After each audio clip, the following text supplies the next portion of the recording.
Bapak-bapak, ibu-ibu, saudara-saudara kaum muslimin rahimakumullah. Di dalam kehidupan kita sebagai seorang muslim, minimal 5 kali dalam sehari semalam kita mendengar seruan untuk mendirikan solat yang disebut azan. Ada kalimat menarik di dalam kalimat azan itu, yakni seruan hayya 'alal falah, marilah menuju kepada keberuntungan, marilah meraih kemenangan. Seruan ini adalah kecenderungan dari setiap manusia, apapun warna kulitnya. Artinya, setiap orang dalam hidup selalu ingin meraih dan mencari kemenangan. Kemenangan akan melahirkan kepuasan batin, dan kepuasan batin memberikan kebahagiaan. Sedangkan kekalahan melahirkan penderitaan batin, dan penderitaan batin menjerumuskan seseorang di dalam berbagai bentuk kerugian. Jikalau inilah seruan azan, maka masalahnya ialah apa yang menyebabkan kita meraih kemenangan.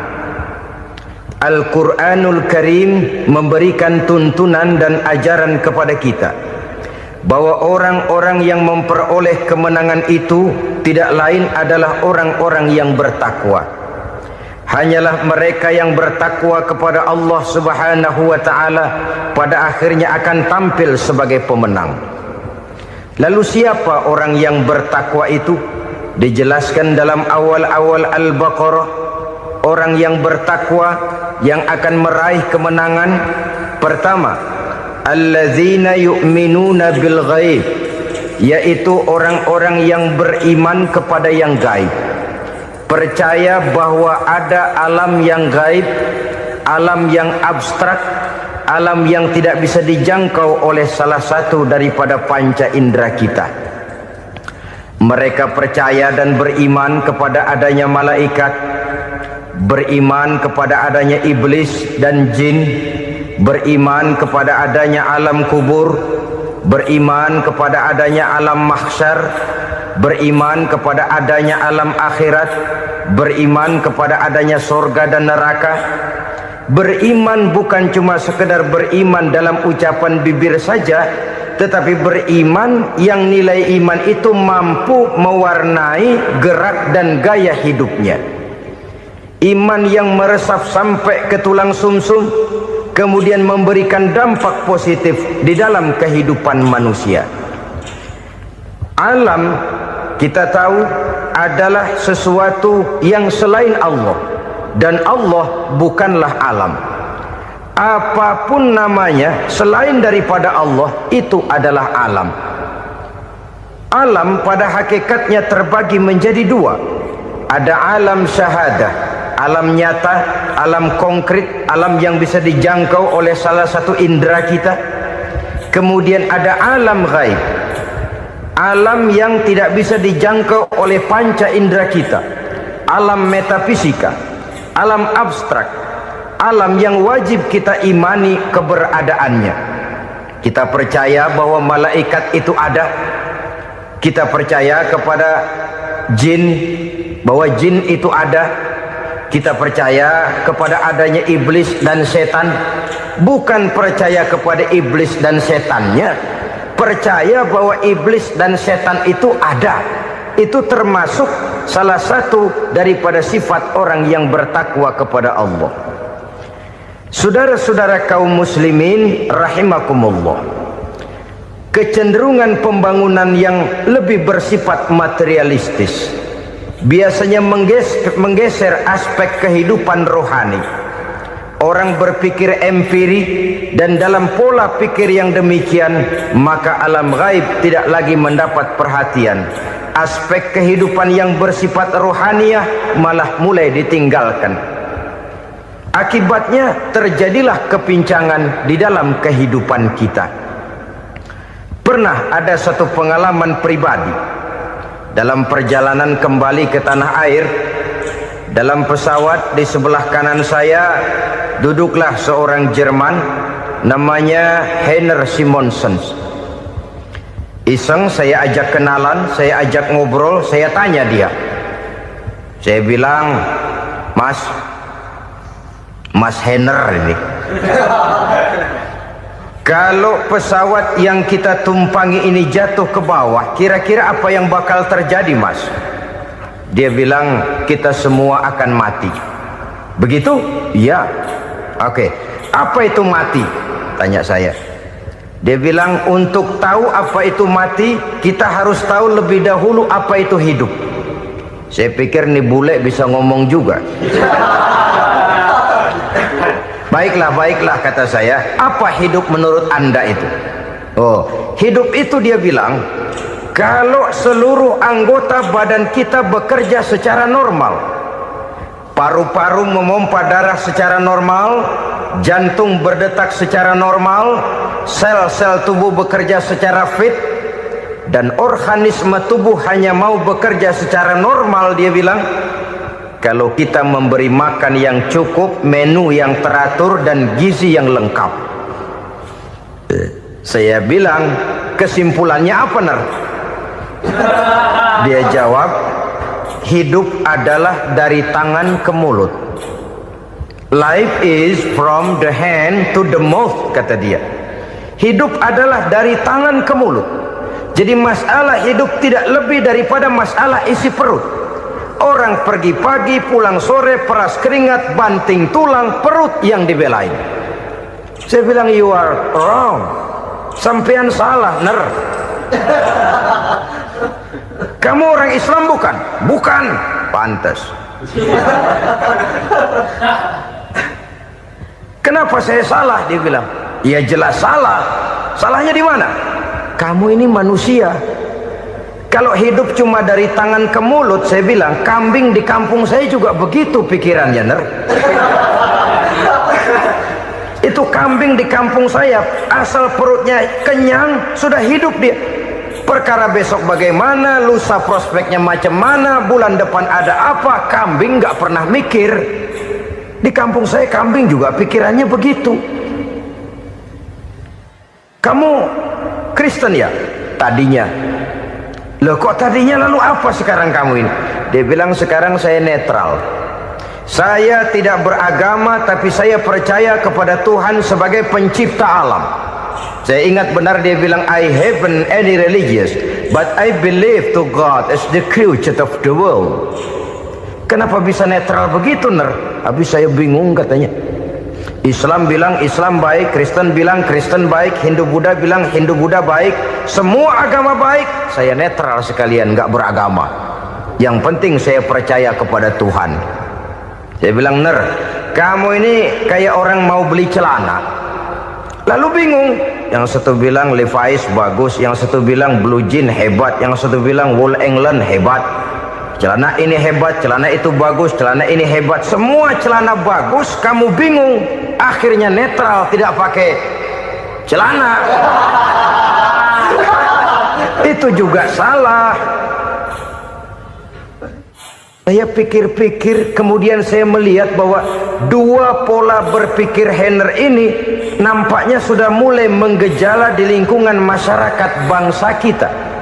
Disadari atau tidak, secara jujur kita harus berkata, dua pola pemikiran Heiner ini mulai berkembang di tengah masyarakat bangsa kita. Pertama, pola pikir materialisme. Hidup adalah dari tangan ke mulut. Masalah hidup tidak lebih masalah isi perut. Itu yang perlu dibela, dan disitulah arti kehidupan. Pergi pagi, pulang sore, peras keringat, banting tulang untuk mempertahankan perut. Kalau sudah kemari cara orang berpikir, maka buat apa percaya kepada yang gaib? Untuk apa sholat? Untuk apa puasa? Untuk apa zakat? Untuk apa menghadiri majelis taklim? Tanpa kepercayaan kepada yang gaib, hidup berjalan menurut alur empiris dan materialis. Kalau sudah ke sana cara orang berpikir, biasanya orang lalu cenderung menghalalkan segala cara. Hanyalah orang yang percaya bahwa akhirat ada, hanyalah orang yang percaya bahwa alam kubur itu ada, hanyalah orang yang percaya bahwa malaikat itu ada, hidupnya akan lebih terarah dan terkendali. Karena kepercayaan kepada yang gaib, yang merupakan fase daripada kehidupan setelah hidup yang sekarang ini, mewarnai gerak pribadi seseorang di dalam dia melakukan kegiatan hidupnya.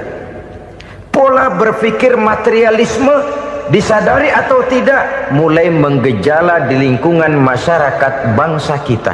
Hidup tidak lebih dari urusan tangan ke mulut, mulut ke tangan, tangan ke mulut. Asal perut sudah kenyang, hiduplah sudah. Perkara bagaimana prospek hari yang akan datang, bagaimana akhirat, tidak jadi persoalan. Ini yang oleh Nabi diperingatkan, ad-dunya sijnul mu'min wa jannatul kafir. Dunia adalah penjara bagi orang beriman dan surga bagi orang kafir. Dulu di zaman Belanda hadis ini pernah disalah tafsirkan, disalah artikan, digunakan sebagai senjata untuk mengkebiri dan membuat impoten umat Islam. Sudahlah umat Islam gak usah macam-macam, kata Belanda. Dunia ini kan penjara buat orang Islam, surga buat orang kafir. Di penjara jangan bertingkah.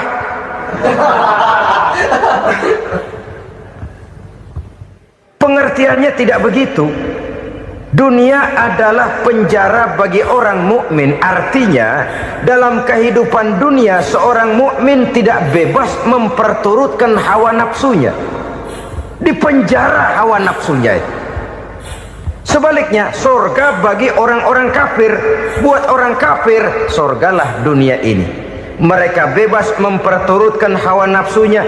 Dilarang tidak terlarang, dicegah pun tidak tercegah.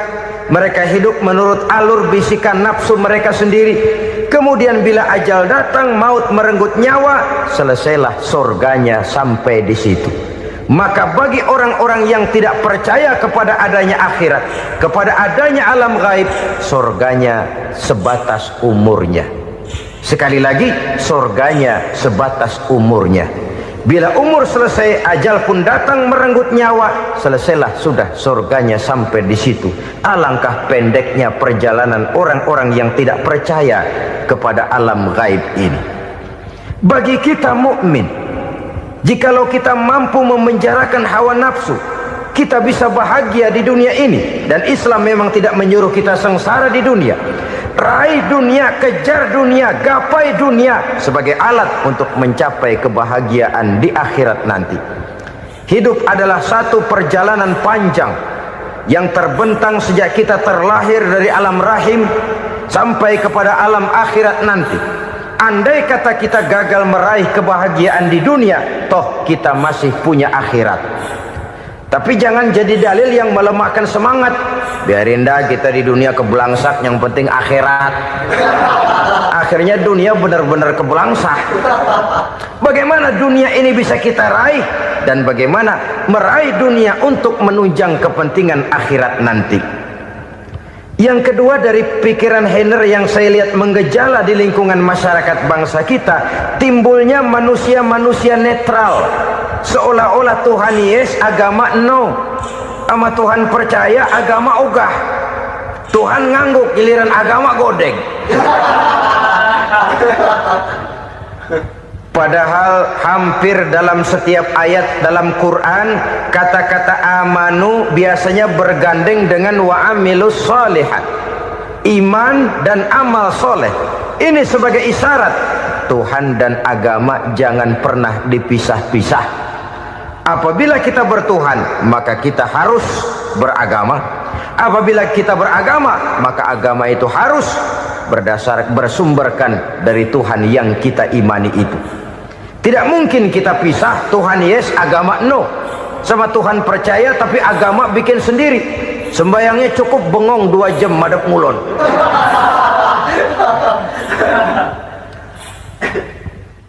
Saudara-saudara kaum muslimin rahimakumullah. Jadi dengan demikian, agama yang kita akui merupakan unsur mutlak di dalam pembangunan sekarang ini, merupakan bagian dari kehidupan yang menuntun kita bahwa di balik alam nyata ini, di balik alam syahadah ini ada alam gaib. Dan mudabbir, murabbi, yang mengatur, yang menguasai, yang memelihara, baik dia alam nyata, baik dia alam gaib, tidak lain adalah Allah Subhanahu wa ta'ala. Di sana ada satu super power, satu maha kekuatan yang kita perlu bersandar kepadanya. Sebagai makhluk nyata yang hidup di alam nyata, berbuatlah secara nyata sebagaimana harusnya kita berbuat. Karena Islam jelas bukan agamanya orang pemalas. Islam jelas bukan agamanya orang yang mengajarkan setelah selesai sholat boleh duduk, nggelenggem ayam-ayam, ndelohom, menghitung bintang di langit sambil menunggu keajaiban. Tidak. Islam adalah agama yang mengajarkan apabila sholat sudah selesai kamu kerjakan, bertebaranlah di permukaan bumi, cari karunia Tuhanmu. Jangan hidup berpangku tangan menunggu keajaiban, karena hidup bukan undian. Jangan berharap untung besar tanpa mau peras keringat. Tapi di sebalik itu toh kita juga harus yakin bahwa di sisi usaha nyata yang kita lakukan ada satu super power, satu maha kekuatan gaib yang menentukan berhasil dan tidaknya usaha kita. Kepercayaan kepada hal semacam inilah yang mendorong kita untuk mempunyai sandaran vertikal, agar jikalau usaha ini berhasil, kita tidak lupa diri dan lupa daratan. Jikalau usaha ini gagal, kita tidak putus asa dan buruk sangka, tidak cupik pandangan dan sempit hati, tapi mampu melihat persoalan dengan kacamata putih sambil husnuzon kepada Allah Subhanahu wa ta'ala. Kita percaya malaikat itu ada yang namanya Raqib dan Atid, mengawasi gerak hidup kita sampai kepada gerak hati kita. Ini memberikan sugesti agar kita berhati-hati, tidak sejengkal tanah pun kita bisa berlindung dari pengawasan Raqib dan Atid. Ada Munkar Nakir yang akan menyoal kita di alam kubur. Ada malaikat Malik, penjaga neraka. Ada malaikat Ridwan yang menjaga surga. Kita percaya kepada adanya jin, kita percaya kepada adanya setan, iblis.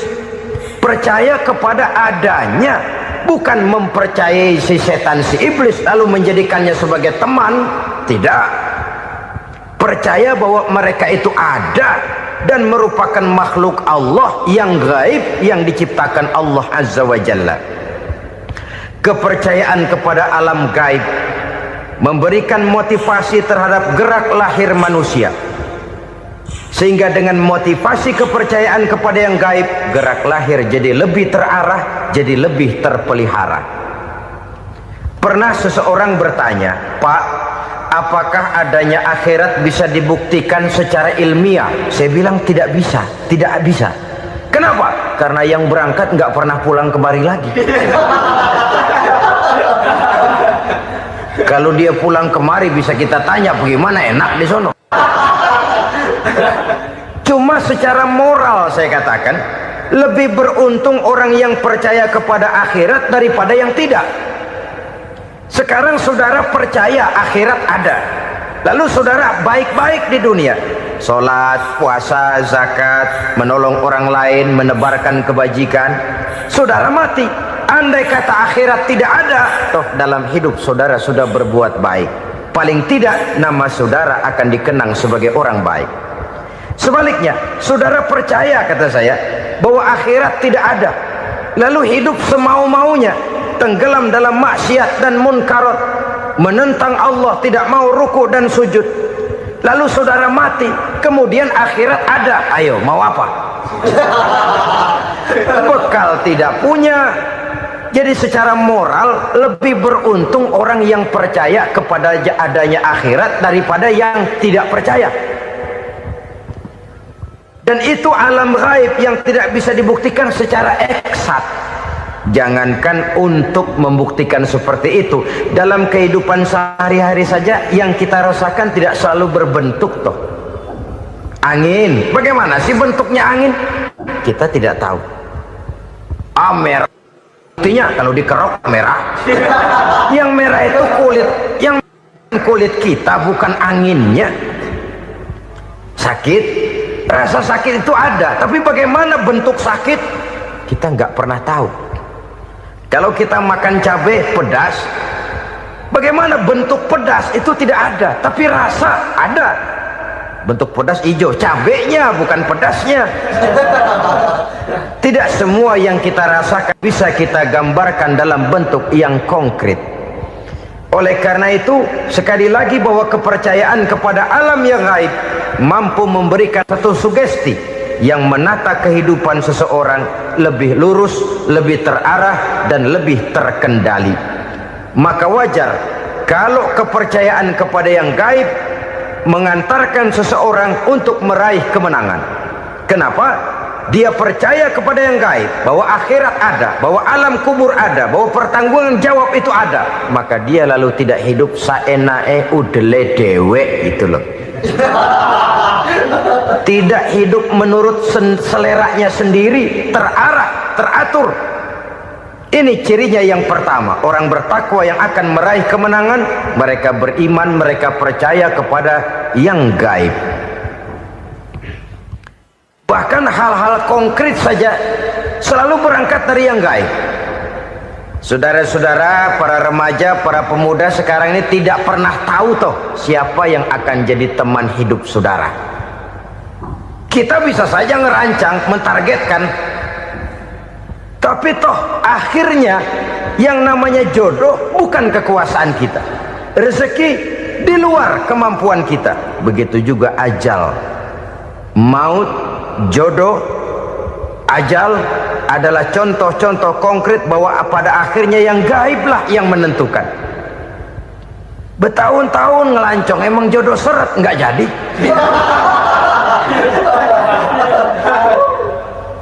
Begitu kenal baru setengah malam nginep ditangkap hansip kan.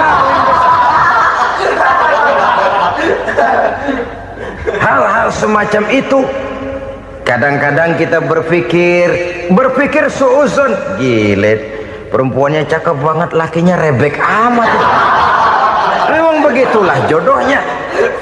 Memang begitulah jodohnya. Saudara hadirin ma'asyiral muslimin yang saya hormati, jadi hal-hal yang konkret saja kita yakini sepenuhnya ditentukan oleh satu superpower yang gaib itu tadi. Dari sanalah segala ketentuan itu berangkat dan kesanalah segalanya akan kembali.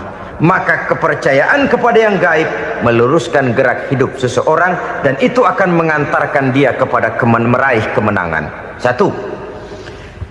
Yang kedua, wa yuqimuna shalah. Orang bertakwa yang akan meraih kemenangan itu adalah orang-orang yang mendirikan sholat. Kenapa sholat mengantarkan orang untuk meraih kemenangan? Yang jelas, inna sholata tanha anil fahsya'i wal munkar. Sholat mampu mencegah manusia dari perbuatan keji dan munkar. Banyak filsafat hidup yang terkandung di dalam sholat ini. Sejak kita wudhu sampai kita menghadap ke arah kiblat, sampai kita melakukan gerak-gerak sholat, bacaan-bacaan yang ada di dalam sholat, lalu sampai kepada mengucapkan salam. Banyak filsafat hidup yang terkandung di dalam sholat. Umpamanya saja, setelah takbiratul ihram mulai kita dengan sholat dalam posisi berdiri, diajarkan dalam kitab-kitab fikih agar kita melihat ke arah tempat sujud. Ini kan filsafat kehidupan. Kalau kamu sholat dalam posisi berdiri, lihat tempat sujud. Jangan sholat mata jelalatan, sebab nanti bisa mengurangi kekhusyuan. Jadi wajar kalau yang dikatakan bahwa yang paling afdol adalah shaf yang di depan. Kenapa? Secara harfiah pengertiannya akan lebih mengundang kekhusyuan. Kenapa? Kalau kita di shaf paling depan di masjid umpamanya paling banter kita lihat tembok. Tapi kalau kita shaf di tengah atau di belakang, orang-orang di depan kita pun akan kelihatan. Yang bajunya loreng, yang bajunya genggang, yang bajunya macam-macam. Kita lihat, kadang-kadang kita pikirin, ada yang bajunya bolong. Kita sholat tapi dalam hati, nih orang bajunya robek yang nggak tahu apa. Ada saja hal-hal yang mengusik kekhusyuan kita. Oleh sebab itu diajarkan dalam posisi berdiri, lihat, arahkan pandangan matamu kepada tempat sujud. Ini kan filsafat kehidupan. Maksudnya apa? Kalau lagi diri lihat dong tempat sujud. Kalau udah di atas ingat dong sama yang bawah. Kalau sudah tinggi ingat dong dari mana kamu berangkat. Kalau sudah berkuasa bantu dong yang lemah. Kalau sudah kaya santuni dong yang miskin. Kalau sudah alim bimbing dong yang awam. Ini filsafat kehidupan. Dalam posisi berdiri kau lihat tempat sujud. Ini akan melahirkan kepekaan sosial di mana seseorang mau tahu kepada orang lainnya. Bagaimanapun kaya kita, tinggi pangkat dan jabatan kita, jikalau hidup hanya untuk kepentingan perut sendiri saja, rasanya belum membawa manfaat di dalam kehidupan kita. Tapi efek yang tertinggi sesungguhnya, solat mencegah manusia dari perbuatan keji dan munkar. Perbuatan keji dan munkar walaupun kelihatannya mendatangkan uang, membawa keuntungan, tapi itu keuntungan semu, keuntungan sementara. Dengan menipu orang lain kita bisa dapat untung, tapi tidak membawa berkah. Dan itu adalah kerugian besar dalam kehidupan kita. Maka untuk meraih kemenangan harus dimulai dengan membentuk kepribadian yang tegar, memiliki sandaran vertikal yang langsung kepada Allah Subhanahu wa ta'ala. Dan itu hanya bisa kita tempuh melalui jalur ibadah formal yang sudah ditentukan Allah, yakni solat yang 5 waktu. Untuk memperkuat itu ada solat-solat sunnah, rawatib, nawafil sebagai terminal-terminal kontrol cadangan untuk memelihara stabilitas temperatur batin di dalam kita berhubungan dengan zat yang maha gaib, yaitu Allah Subhanahu wa ta'ala. Orang sering bertanya, Pak, itu tetangga saya nggak sholat, duitnya nggak habis-habis, Pak. Nggak sholat tapi mobilnya tambah terus. Nggak sholat tapi usahanya makin maju. Tapi di sisi lain ada orang yang rajin sholat, rezekinya butak bener. Anaknya mana kurus, mana korengan. Saudara hadirin ma'asyiral muslimin rahimakumullah. Harus saya katakan bahwa solat memang bukan untuk cari duit. Solat adalah sandaran vertikal kita kepada Allah. Sedangkan soal rezeki itu berkaitan dengan sifat Allah maha pengasih dan maha penyayang. Allah maha pengasih, siapapun dikasih kalau mau usaha. Allah maha penyayang, tidak semua orang disayang oleh Allah Azza wa Jalla. Dan belum tentu banyak harta itu merupakan nikmat. Mungkin juga istidraj. Artinya istidraj itu dikasih tapi diambulin, kalau bahasa Betawinya itu.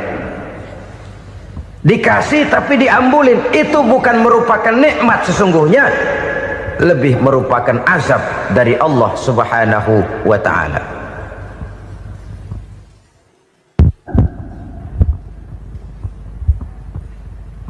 Agama mempunyai sistem solat, dan kita umat Islam telah dituntun oleh Allah Subhanahu wa ta'ala yang wajibnya 5 kali dalam sehari semalam mendirikan solat. Dan itu tentu berada dalam jangkauan kemampuan manusia. Pada awalnya barangkali kita memang merasa solat itu satu kewajiban, tapi semakin kita hayati makna, manfaat dan filsafat yang terkandung di dalam ajaran solat, semakin sampai kita kepada keyakinan bahwa solat adalah keperluan kita. Sehingga pada waktu tertentu dinilai puncaknya, kita tidak lagi akan berkata saya wajib solat, tapi kita akan berkata saya perlu solat. Kalau kita sudah merasakan itu adalah keperluan kita, nah di sanalah kita baru akan merasakan ruginya kalau hal itu tidak kita laksanakan. Sepanjang kita masih berkata saya wajib sholat, kita akan lebih merasakan dia sebagai beban ketimbang sebagai keperluan. Yang jelas Allah tidak memerlukan ibadah yang kita laksanakan ini. Dengan kata lain, andai kata satu dunia penuh ini orang tidak ada yang sholat satu pun, Allah tidak akan turun dari jabatan Tuhan. Jangan lalu berpikir kalau kita ngambek se-RW kagak sembahyang Tuhan tekor kali ini ya. Tentu tidak. Itu perlunya kita, bukan perlunya Allah. Dan pada induknya kita akan berkata, saya perlu agama. Kalau secara induk kita sudah memerlukan agama, maka konsep-konsep yang ada di dalam ajaran agama itu pun adalah juga merupakan keperluan kita. Baik dia bernama sholat, baik dia bernama puasa, baik dia bernama zakat, baik dia bernama haji, seluruhnya adalah keperluan kita. Dan sesuatu yang kita perlukan apabila tidak kita laksanakan akan melahirkan kerugian di dalam kehidupan. Jangan heran kalau kita membaca riwayat perjalanan hidup para salafus soleh, orang-orang soleh. Ada yang tahajud sampai 100 rakaat, ada yang sholat malam kakinya sampai bengkak. Kita sekalinya bengkak biri-biri. Ada yang sholat membaca surah dalam Al-Quran sampai khotam Quran. Kok mau? Mereka sudah merasakan itu keperluan. Itu saja soalnya.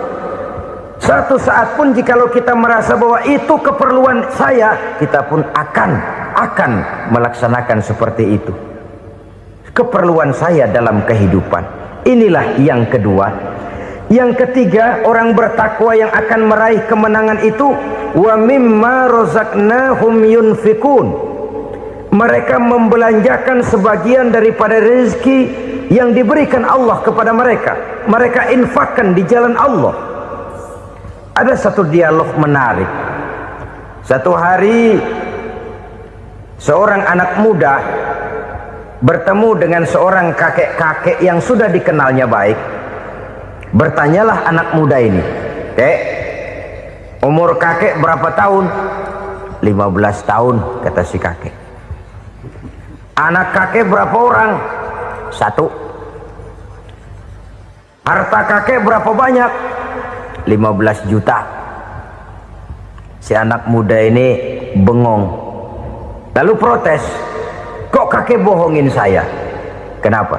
"Saya tahu umur kakek 70 tahun. Kenapa ngaku 15? Saya tahu anak kakek 5.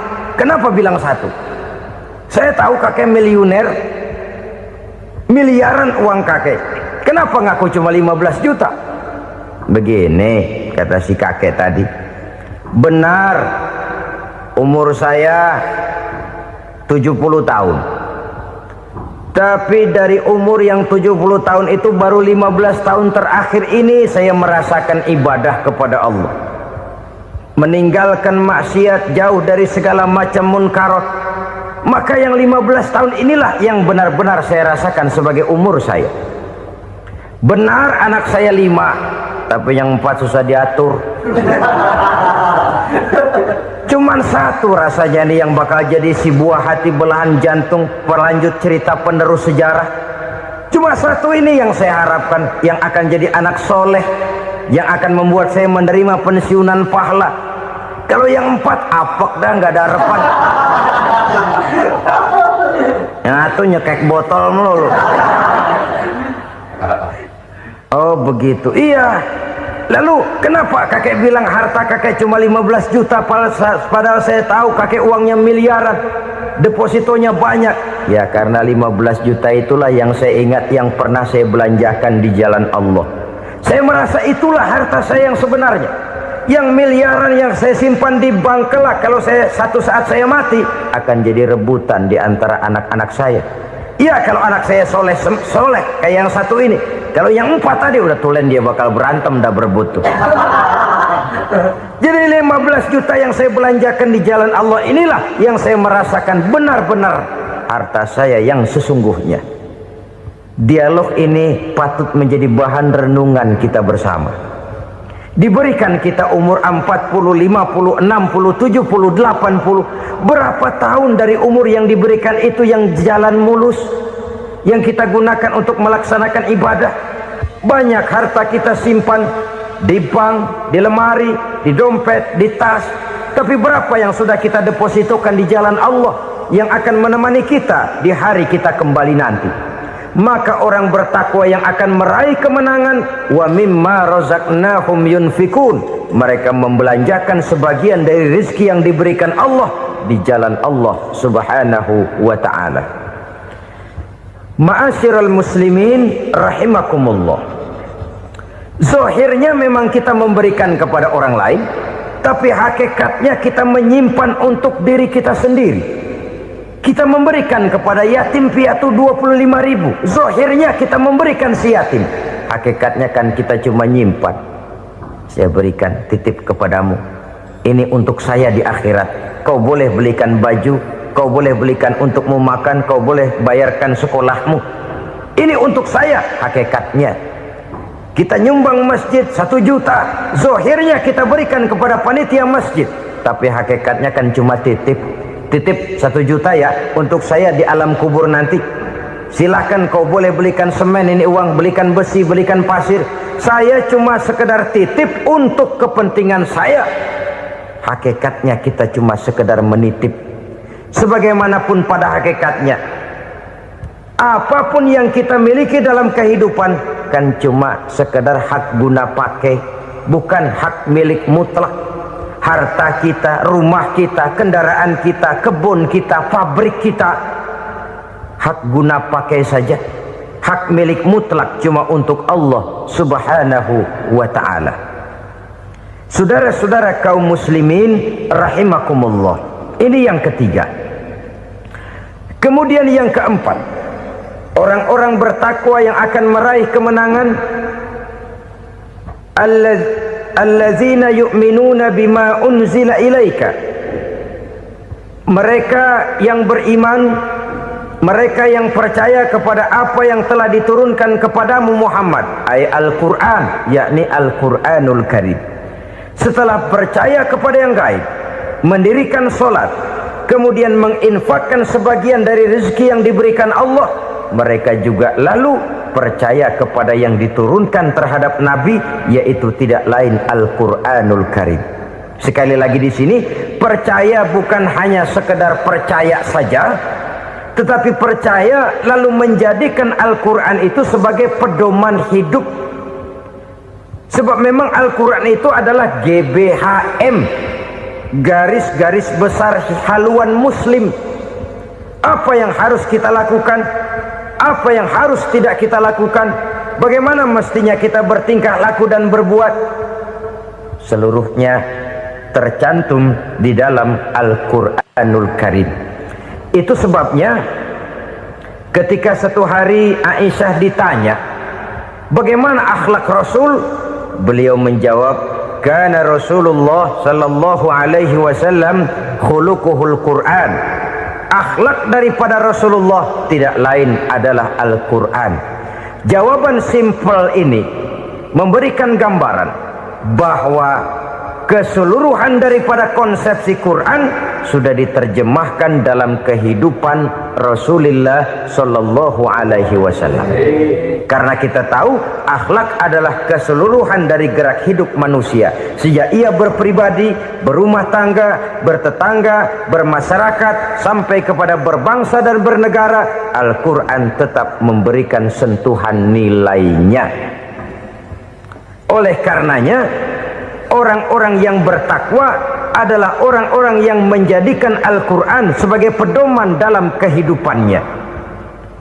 Dan kita yakini Al-Quran diturunkan kepada Nabi Muhammad bukan merupakan produk Nabi Muhammad. Isi dan redaksinya langsung dari Allah subhanahu wa ta'ala.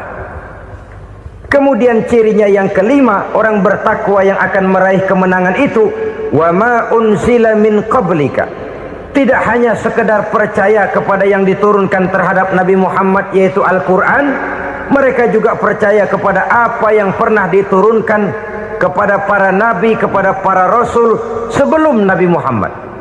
Percaya kepada adanya suhuf, percaya kepada adanya Taurat, percaya kepada adanya Injil, percaya bahwa Allah dahulunya sudah menurunkan Taurat kepada Musa, percaya bahwa Allah sudah menurunkan Injil kepada Isa, percaya Injil ada, Taurat ada, diturunkan Allah untuk Isa dan Musa, tetapi tidak wajib mengamalkannya karena kita sudah diberikan Al-Quranul Karim.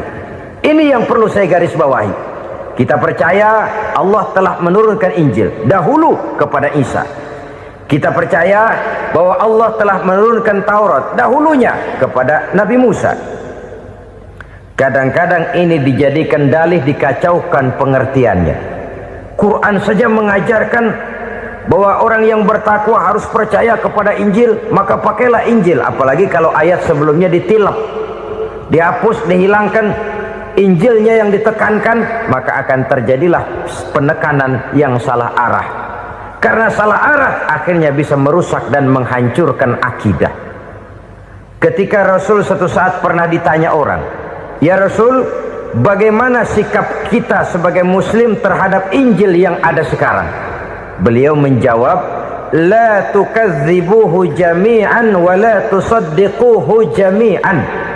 Jangan didustakan seluruhnya, jangan juga dibenarkan semuanya.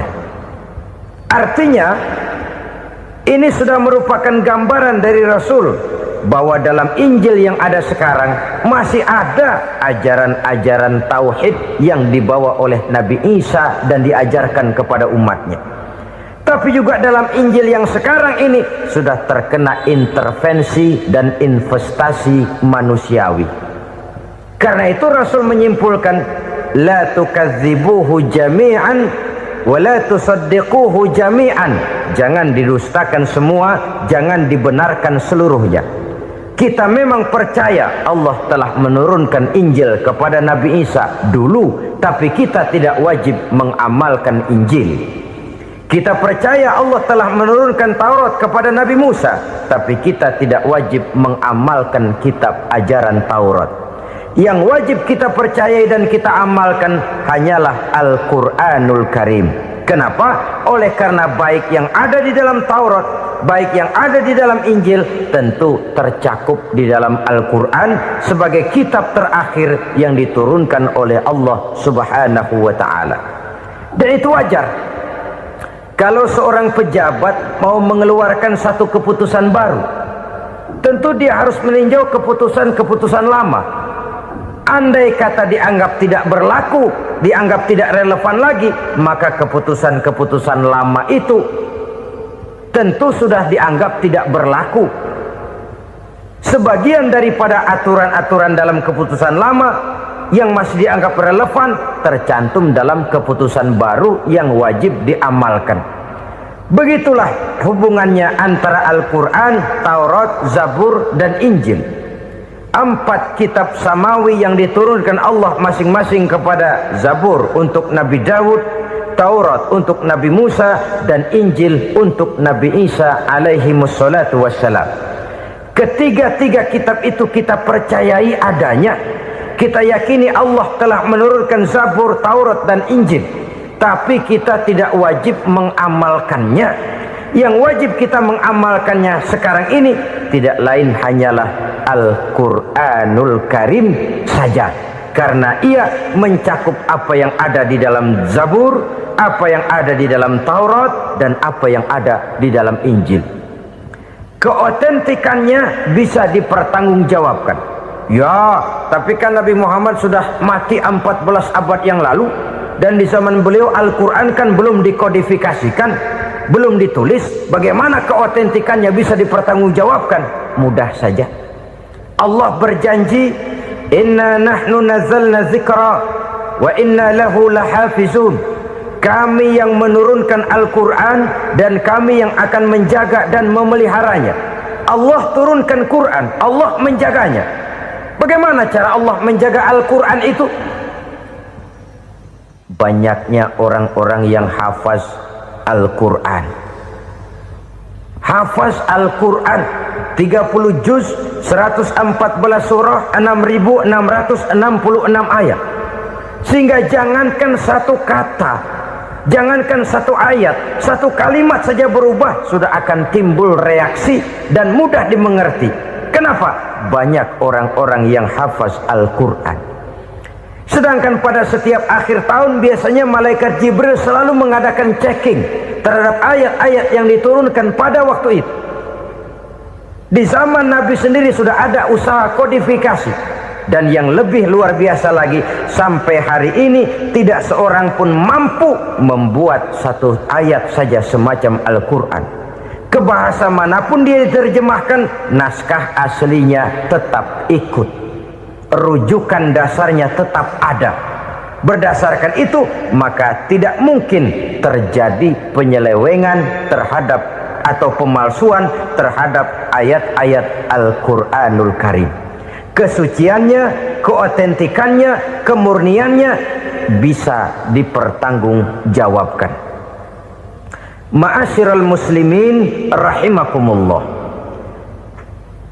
Oleh karenanya, konsepsi dasar daripada ajaran Islam ini memang tidak lain adalah Al-Quran dan Sunnah.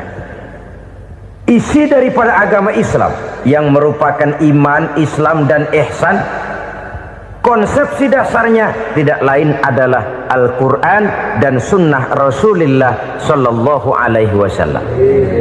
Maka yang kita perlukan sekarang ini adalah terjemahan Al-Quran di dalam kehidupan kita.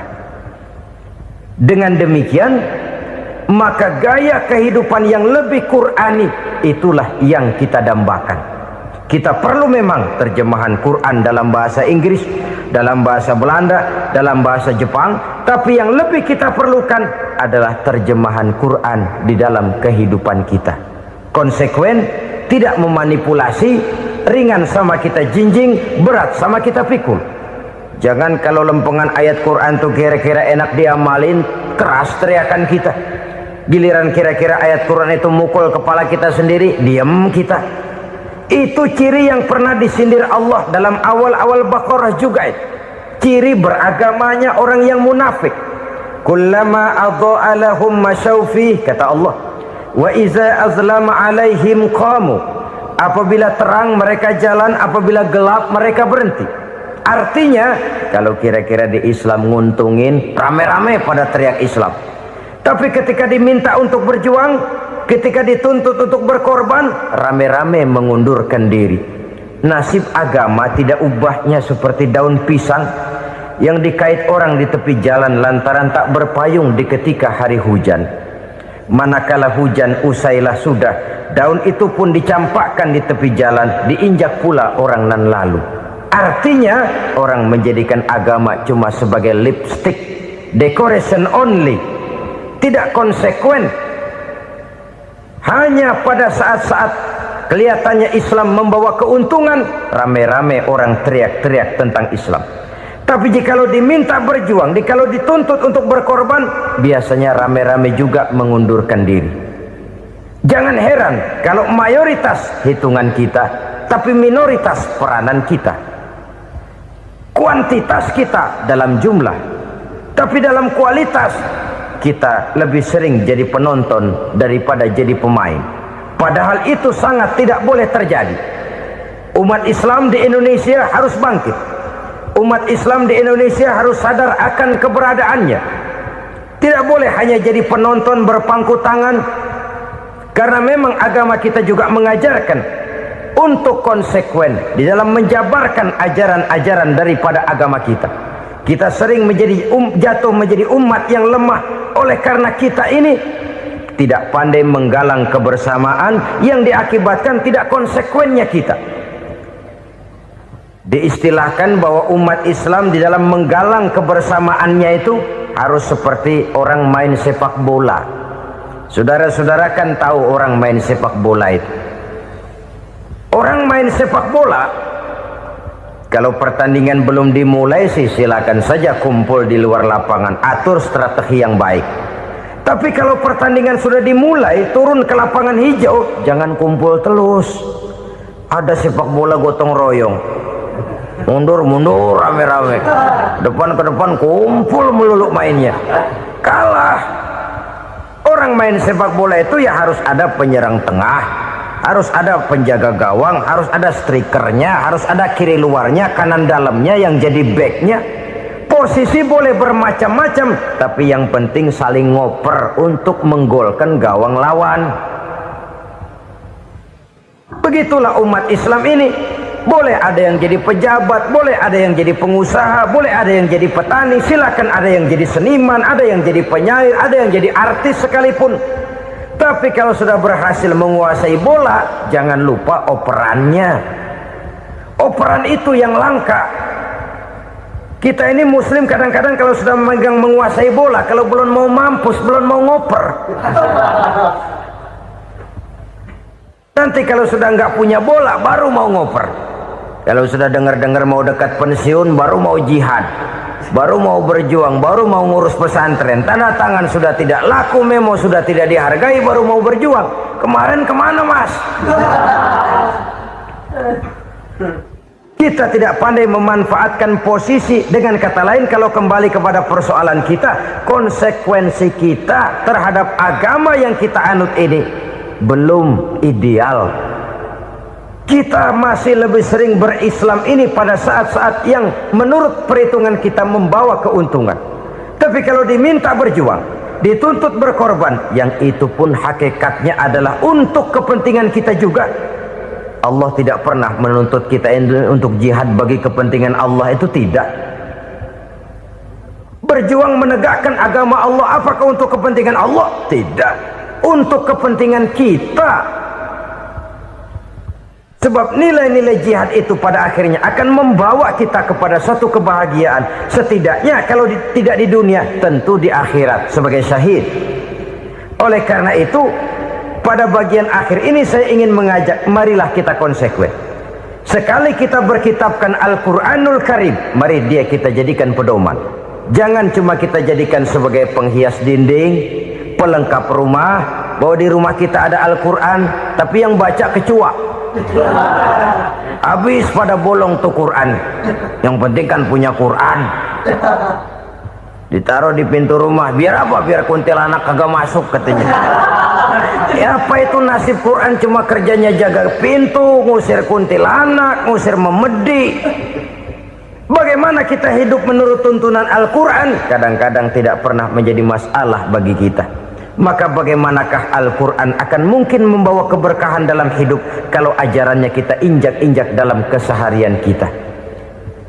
Mewujudkan gaya hidup yang lebih Qurani, itulah yang akan kita rintis di dalam kehidupan kita, bertahap, step by step, menurut kemampuan yang ada pada kita. Jika jalan ini tidak bisa kita selesaikan, percayalah akan ada generasi penerus yang akan melanjutkan usaha dan cita-cita mulia itu. Jadi percaya kepada Taurat, percaya kepada Injil, sekadar percaya Allah dahulunya sudah menurunkan itu, tapi kita tidak wajib mengamalkannya. Kenapa? Generasi Injil masa berlakunya sudah kedaluarsa. Taurat masa berlakunya sudah kedaluarsa. Injil pernah berlaku untuk orang Nasrani di zaman Nabi Isa. Taurat pernah berlaku untuk orang Yahudi di zaman Nabi Musa. Setelah generasinya berlalu, datang Rasul penutup yang membawa Al-Quranul Karim. Maka Al-Quran itulah yang berlaku menjadi pedoman sampai hari akhir nanti. Jangan jauh dari Al-Quran, karena apabila ini kita lakukan, maka kita akan kembali kepada satu gaya hidup yang jauh dari tuntunan agama, dan itu artinya kita akan semakin jauh untuk meraih kemenangan. Saudara-saudara kaum muslimin rahimakumullah, yang keenam, yang terakhir, orang-orang bertakwa yang akan meraih kemenangan itu wabil akhirati hum yuqinun. Mereka percaya, mereka yakin seyakin-yakinnya akan adanya hari akhir, di mana seseorang akan mempertanggungjawabkan seluruh perbuatannya di dalam hidup ini, dan tidak ada satu perbuatan yang bagaimana kecilnya sekalipun yang tersembunyi dalam pandangan manusia yang tidak akan dibukakan persoalannya di mahkamah Qadi Rabbul Jalil di akhirat nanti. Itulah sebabnya maka percaya kepada akhirat disebut secara khusus. Padahal di awal tadi sudah dijelaskan yu'minuna bil ghaib, percaya kepada alam gaib, dan alam gaib ini termasuk akhirat. Kenapa pada bagian akhir disebut lagi akhirat? karena ternyata bahwa kepercayaan kepada adanya akhirat merupakan induk dari kepercayaan terhadap adanya malaikat, setan, jin dan lain sebagainya, dan akan lebih memberikan sugesti dalam kehidupan manusia untuk meluruskan gerak hidupnya. Jikalau satu saat tergerak hati akan berbuat kejahatan, ingin mencuri, sadarlah, awas ada akhirat. Sebab kalau kita cuma teriak awas ada polisi, itu cuma tertunda sementara. Begitu polisi meleng, embat. Kalau kita ingin berbuat jahat cuma berteriak awas ada hansip, cuma sementara ketika hansip itu ada. Tapi kalau ceritanya awas ada akhirat, mau menyeleweng awas ada akhirat, mau berjudi awas ada akhirat, mau mencuri awas ada akhirat. Keyakinan yang akan meluruskan gerak hidup manusia sehingga gerak itu jadi lebih terarah dan terkontrol, tidak merugikan baik diri sendiri, lebih-lebih orang lain. Ternyata bahwa kepercayaan kepadanya adanya hari akhirat sanggup menjadi sumber daya kontrol dari kehidupan manusia, sehingga ia tidak terjebak dalam perbuatan maksiat dan munkarat. Saudara-saudara kaum muslimin, inilah saja yang kita bicarakan pada pertemuan kali ini. Semoga Allah subhanahu wa ta'ala memberikan kekuatan zahir dan batin kepada kita untuk dapat meraih kemenangan dengan beriman kepada yang gaib, mendirikan solat, membelanjakan sebagian dari rezeki yang diberikan Allah, percaya kepada Al-Quran, beriman kepada kitab-kitab yang diturunkan sebelum Al-Quran, lalu meyakini adanya hari akhirat. Terima kasih.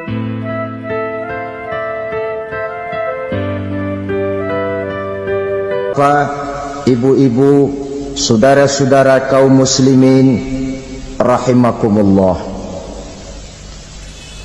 kita menyaksikan peristiwa-peristiwa yang memilukan dan memalukan.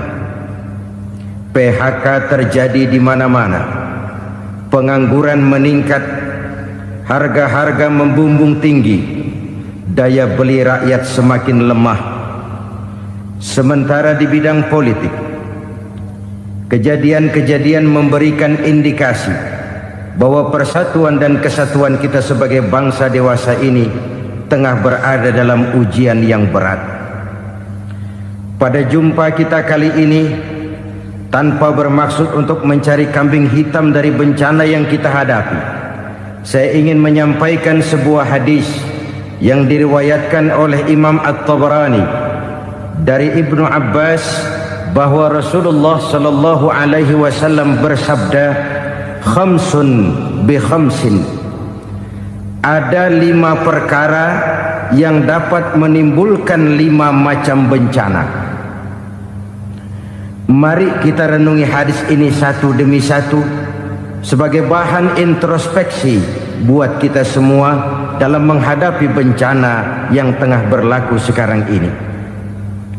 Yang pertama, ma naqasa qaumul ahda illa sullita alaihim aduwwuhum.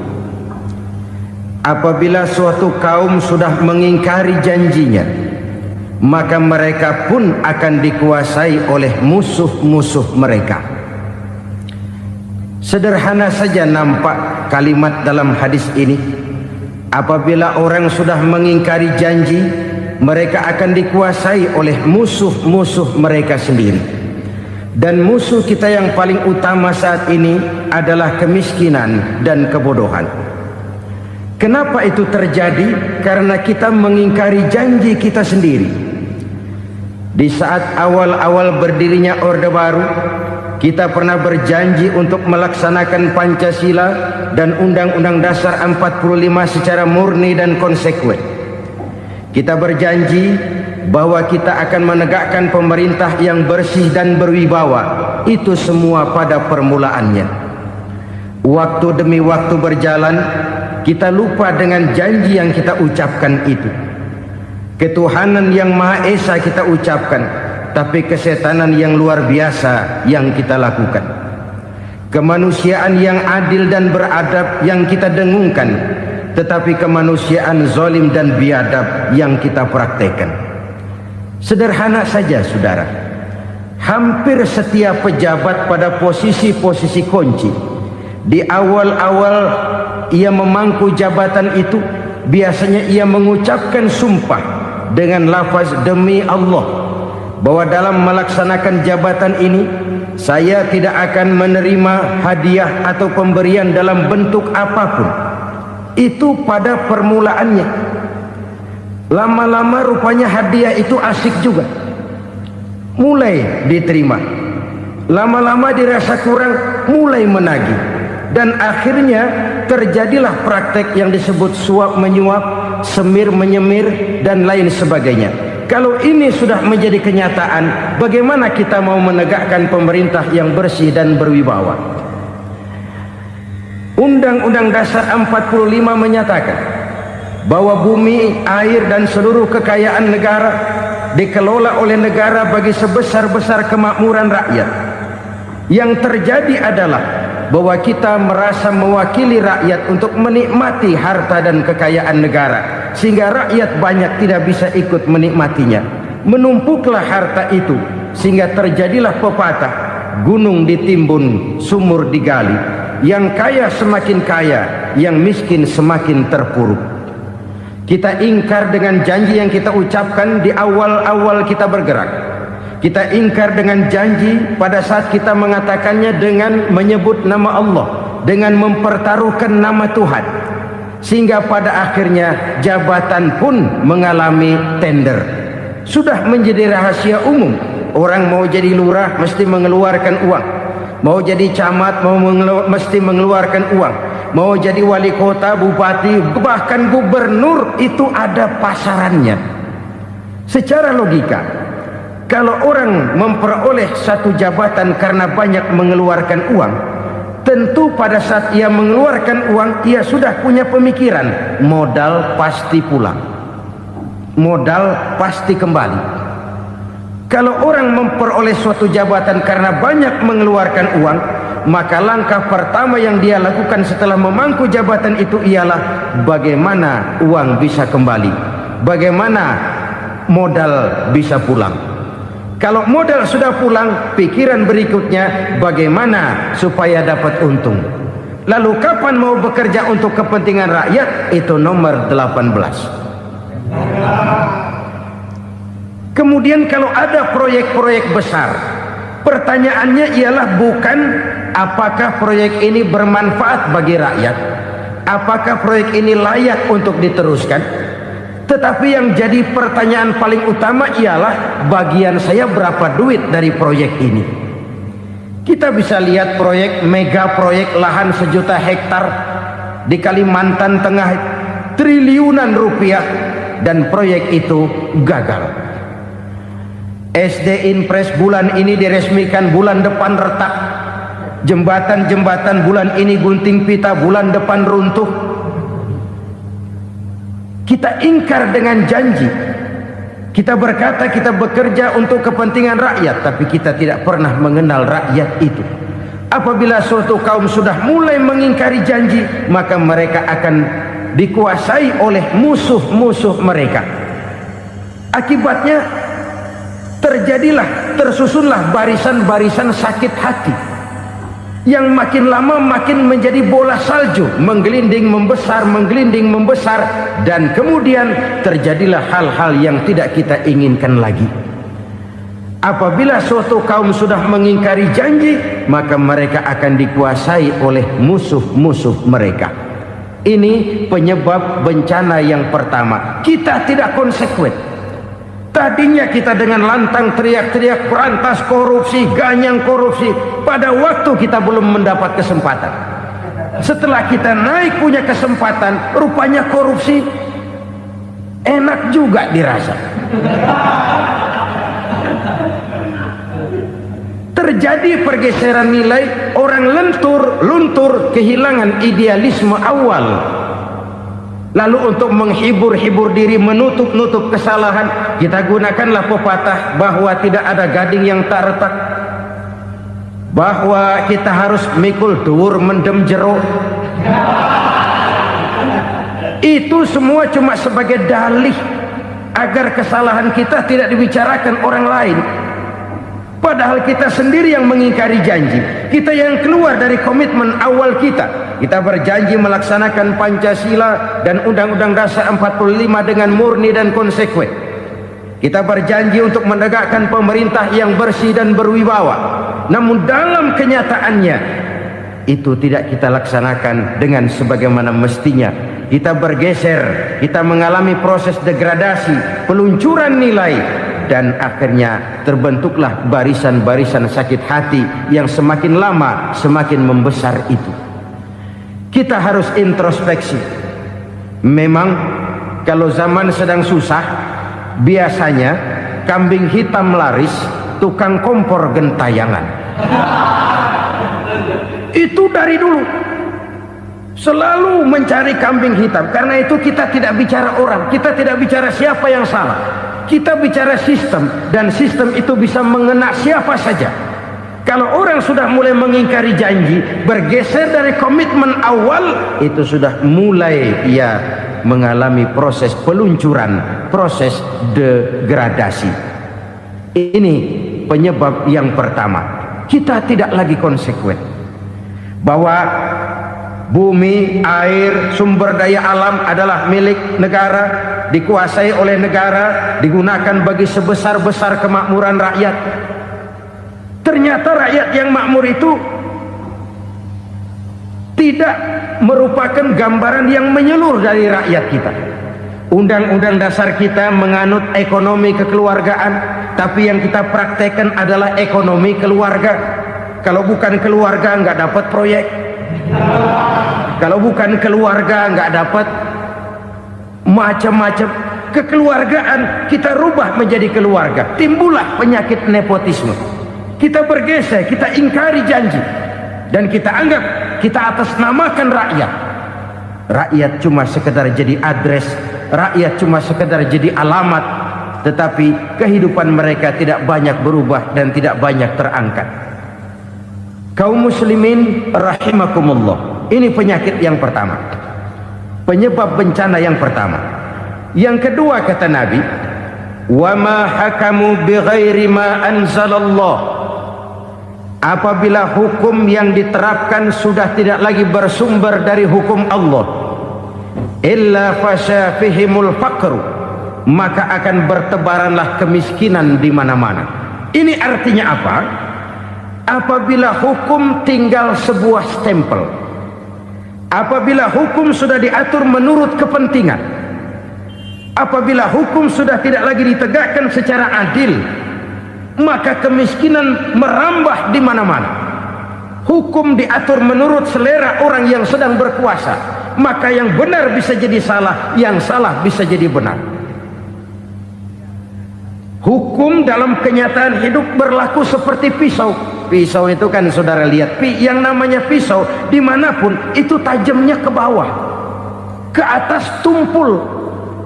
Kalau hukum itu, kalau untuk rakyat, hukum itu tajam bukan main, cepat sekali dilaksanakan. Tapi giliran menengah ke atas, yang gedean dikit berbuat salah, hukum tompul.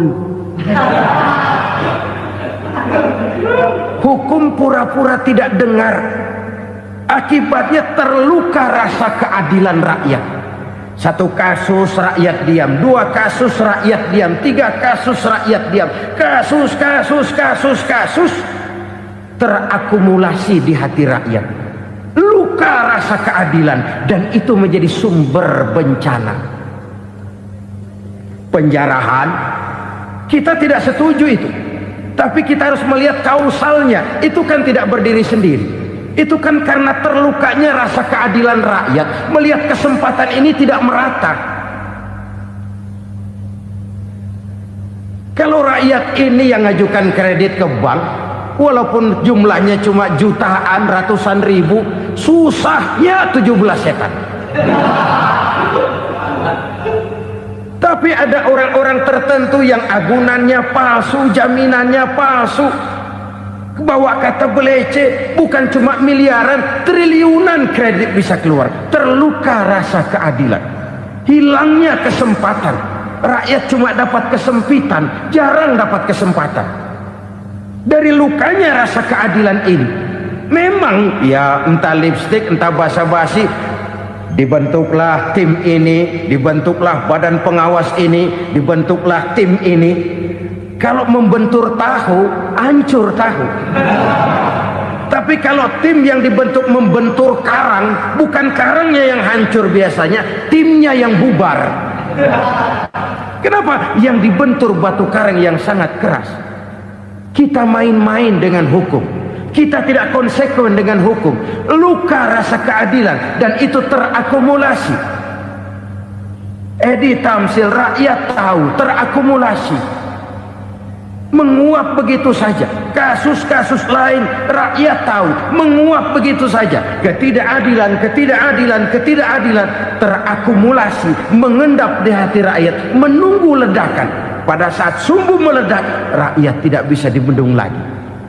Oke, kita tidak setuju dengan penjarahan, tapi jangan melihat itu sebagai peristiwa yang berdiri sendiri. Kenapa itu terjadi? Kausalnya kenapa? Oke, kita tidak setuju memang, tapi yang dijarah oleh rakyat kan memang cuma untuk perut. Yang dijarahkan beras, yang dijarahkan televisi, yang dijarahkan kulkas yang masih bisa dihitung, yang memang real untuk kebutuhan rakyat. Penjara berdasi kepala botak yang menguras uang rakyat habis-habisan, enak saja melenggang dalam kehidupan ini. Makin terluka rasa keadilan rakyat. Apabila hukum yang diterapkan sudah menyimpang dari keadilan yang diajarkan Allah, fasyafihimul fakru, bertebaranlah kemiskinan.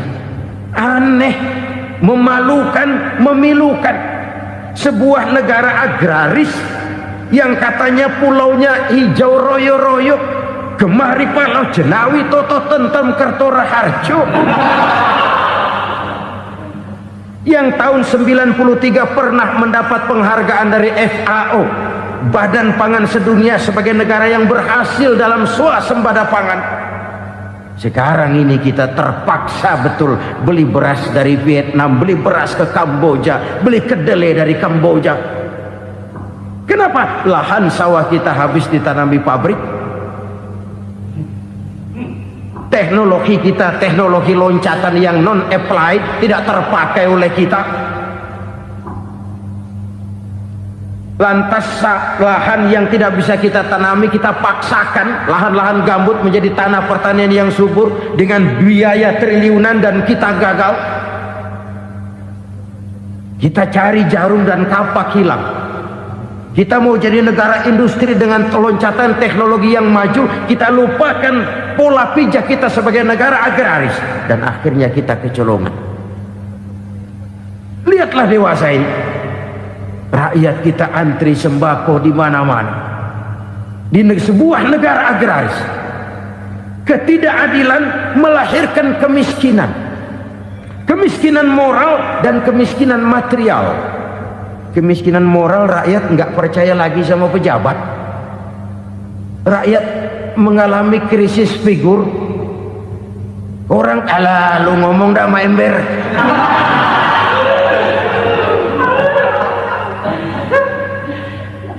Penataran yang menghabiskan biaya miliaran itu melahirkan pejabat-pejabat korup.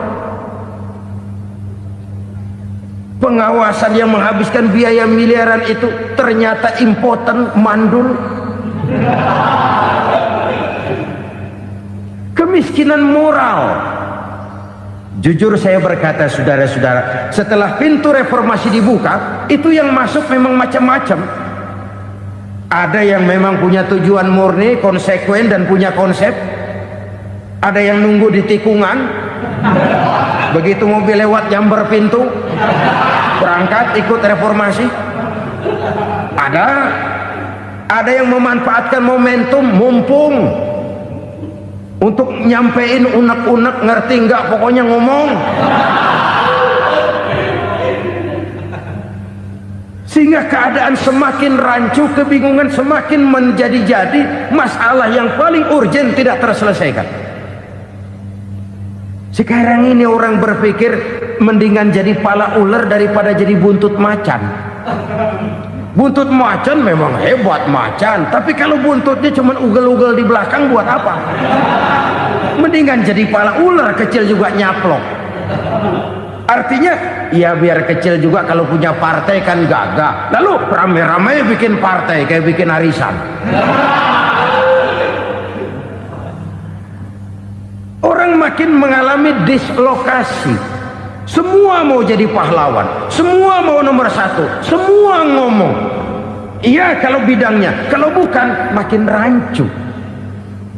Marilah lewat kesempatan ini saya mengajak kita untuk tahu diri. Biarkan politisi ngomong politik, biarkan ekonom menata ekonomi, biarkan praktisi bicara soal hukum, biarkan rakyat munajat, istighfar, mohon pertolongan Allah. Tahu diri kita. Kalau memang ayam, kukuruyuk aja dah.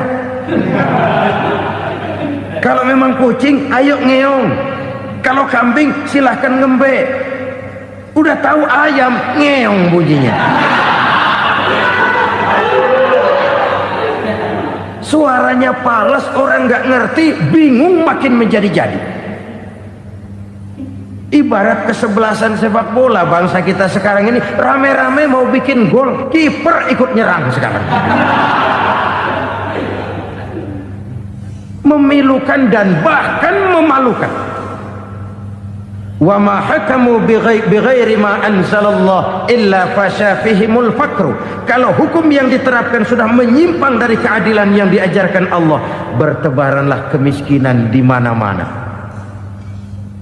Coba sekarang ini yang punya duit bingung, apalagi yang kagak punya duit. Yang pengusaha gede ngeluh, apalagi yang pengusaha pas-pasan. Yang kagak punya beras, yang punya beras saja masih bingung, apalagi yang nggak punya beras. Ini sudah demikian merata. Dulu kita kagum mendengar konglomerat kelas buadah, kelas-kelas yang seakan-akan cuma ada dalam khayalan mereka, punya kekayaan miliaran dolar, triliunan. Sudahlah, seolah-olah nggak terjangkau sama kita. Weh, ternyata yang gede-gede itu juga gede utangnya. Dan rontok satu demi satu. Ternyata rakyat selama ini cuma dialamatkan, cuma dijadikan address. Rakyat yang tidak banyak ngerti persoalan ini harus menanggung hidup ini begini berat, harus menanggung beban hidup ini begini tinggi. Daya beli semakin lemah, semakin terpuruk dan terpuruk, sedang keadaan belum juga banyak berubah. Yang hutang sama luar negeri itu kan bukan rakyat kecil, Ciano. Yang banyak nyimpen dolar juga kan Ciano. Rakyat kecil bocah kampung mah jangankan nyimpen dolar, ngelihat juga tumben. Kemana kita mesti bercermin? Sekali lagi saya mengatakan maaf, kita tidak bermaksud mencari kambing hitam. Karena itu kita tidak bicara orang, kita bicara sistem, kita bicara keadaan. Beginilah yang dikatakan Nabi, penyebab timbulnya bencana, hukum yang ditegakkan tidak lagi berorientasi kepada keadilan, tapi berorientasi kepada kepentingan. Akhirnya bentuk hukum seperti pisau, tajam ke bawah, tumpul ke atas. Hukum cuma buat rakyat kecil, tetapi kelompok menengah ke atas kadang-kadang kebal dari perlakuan hukum. Maka bertebaranlah kemiskinan. Iya, kemiskinan moral berupa lukanya rasa keadilan. Kalau rasa keadilan terluka, orang kan nunggu kesempatan, saudara. Iya, dia nggak bisa ngomong, iya dia nggak sanggup action, iya dia nggak bisa tunjuk rasa, tapi hatinya kan kapan ada kesempatan, kapan ada waktu, tunggu. Hatinya mesti begitu. Sehingga begitu ada kesempatan, terjadilah hal-hal yang tidak terhindarkan. Dan itu ekses, bukan reformasi. Jangan seperti sebuah dialog saya dengan seorang abang beca. Saya bertanya, bang, ya, abang tahu nggak reformasi? Tahu, Ustadz. Apa? Pembakaran. terus penjarahan, lalu perkosaan. Itu reformasi, itu yang saya lihat. Nah, itu yang dia lihat. Saya tentu tidak menyalahkan abang beca kita, karena memang itu yang dia lihat dan sejauh itu wawasannya. Tapi ini indikasi bahwa banyak rakyat kita yang belum bisa menggunakan kebebasan secara bertanggung jawab. Padahal kebebasan tanpa tanggung jawab tirani. Sebuah contoh gampang-gampangan. Saya beli radio, saya setel di kamar saya, lalu saya bilang, ini radio gue. Yang beli gue, pakai duit gue setel di kamar gue, sekeras-kerasnya, gak ada urusan sama orang lain. Itu kata saya. Tetapi tetangga saya sebelah rumah kan boleh juga ngomong begitu. Kata tetangga saya, ini mata gue, yang ngantuk gue tidur di kamar gue, kenapa suara radio lu nyampe kemari? Artinya apa ini? Kebebasan saya nyetel radio dibatasi oleh kebebasan tetangga saya yang mau tidur. Tidak ada kebebasan mutlak. Kebebasan mutlak tanpa tanggung jawab kembali akan melahirkan tirani, kembali akan melahirkan pemaksaan kehendak. Dan itu lagi-lagi bukan demokrasi. Saudara-saudara kaum muslimin rahimakumullah. Ini penyakit yang kedua, lukanya rasa keadilan, terutama di kalangan rakyat kecil. Itu mengendap menjadi akumulasi dan menunggu giliran kapan bisa dimuntahkan. Dengan kata lain, rakyatnya udah banyak banget makan yang perutnya jadi enak, nyelam. Kapan nunggu muntahnya?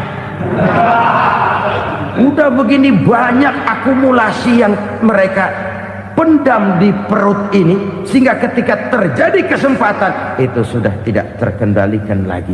Kita out of control. Saya tidak mentolerir sikap-sikap kekerasan. Bahkan saya lebih cenderung bahwa kalau di rumah kita banyak tikusnya saja racuni, jangan rumah dibakar. Bahwa ada korupsi, iya. Ada kolusi, memang. Ada nepotisme, tentu. Tetapi tikusnya saja racuni. Jangan rumah dibakar. Masa mau ngusir tikus bakar rumah? Tikusnya lari, tikusnya selamat, rumahnya ewes-ewes.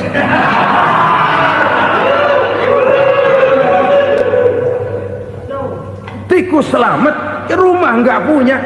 Masalah nggak terselesaikan dengan sebagaimana yang kita harapkan.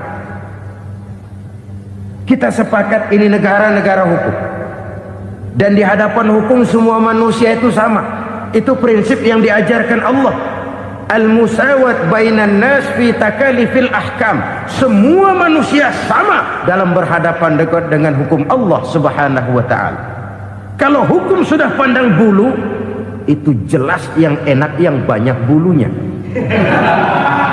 Siapa yang banyak bulunya? Monyet.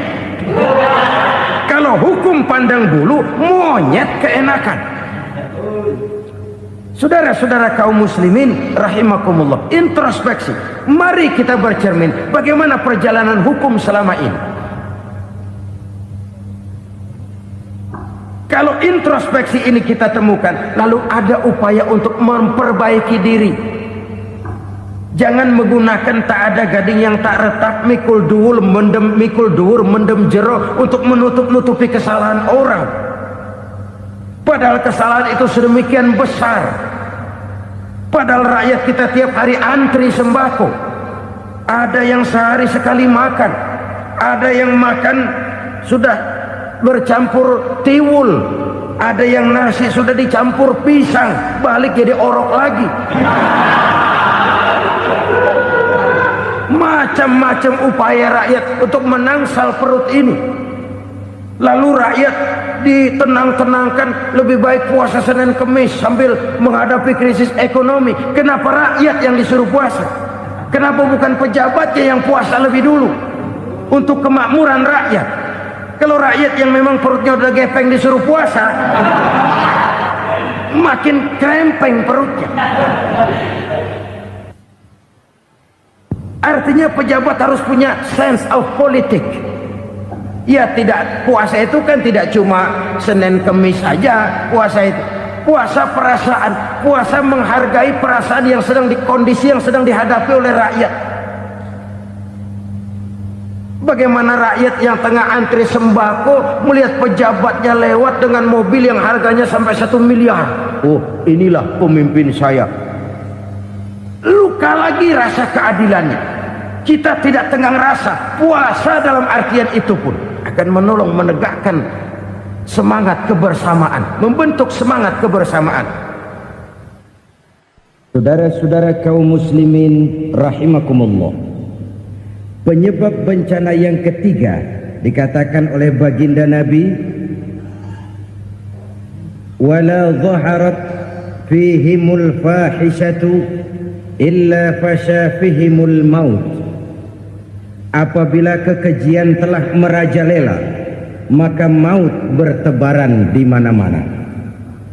Kita renungi butir kalimat dalam hadis ini. Apabila kekejian telah merajalela, maut bertebaran di mana-mana. Begitu murah arti sebuah kehidupan. Penjarahan untuk hal-hal yang kecil tapi sampai mengorbankan nyawa. Apabila kekejian sudah terjadi di mana-mana, maut pun bertebaran.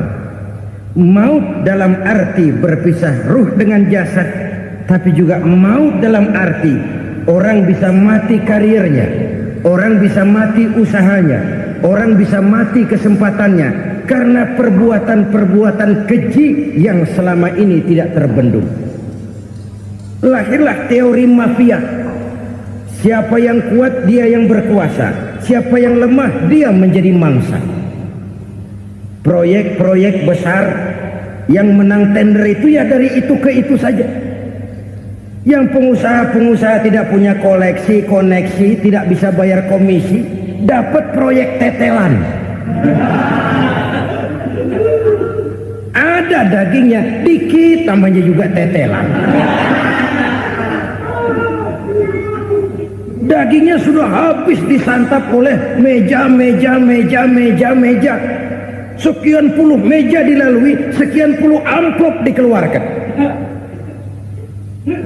Sehingga yang akhirnya ya tinggal tetelan itu tadi. Maka kualitas pekerjaan pun sudah bukan lagi jadi masalah. Demikianlah mafia-mafia ini bermunculan di mana-mana. Di pengadilan terkenallah mafia pengadilan. Hukum bisa dibeli, hukum bisa dipesan menurut kebutuhan sponsor.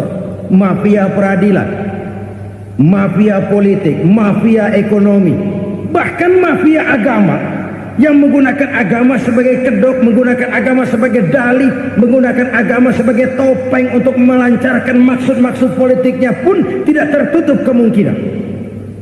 Apabila kekejian telah merajalela, maut bertebaran di mana-mana. Korupsi, kolusi, nepotisme itu bagian dari kekejian. Kita selama ini kalau mendengar maksiat, itu yang terbayang cuma judi, mabuk, zina. Iya, itu maksiat. Tapi korupsi, kolusi, nepotisme itu juga maksiat dalam bentuk lain. Kalau ini sudah bertebaran, maka maut terjadi di mana-mana. Jangan bayangkan cuma mati orangnya, itu sih kewajiban. Yang menyakitkan itu orangnya masih hidup tapi dibikin mati, karirnya mati. Kenapa?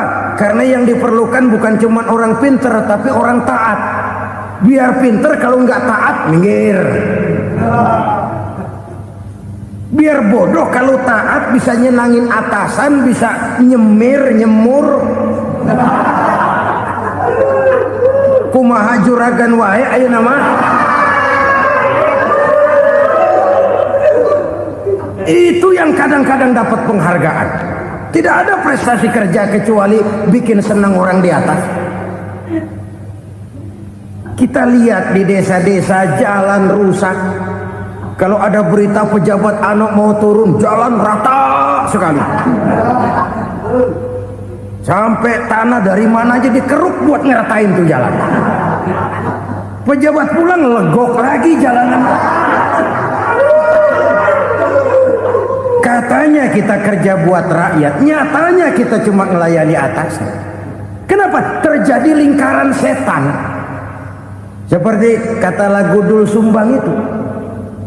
Mahasiswa takut sama dosen, dosen takut sama dekan, dekan takut sama rektor, rektor takut sama menteri, menteri takut sama presiden, presiden takut sama mahasiswa.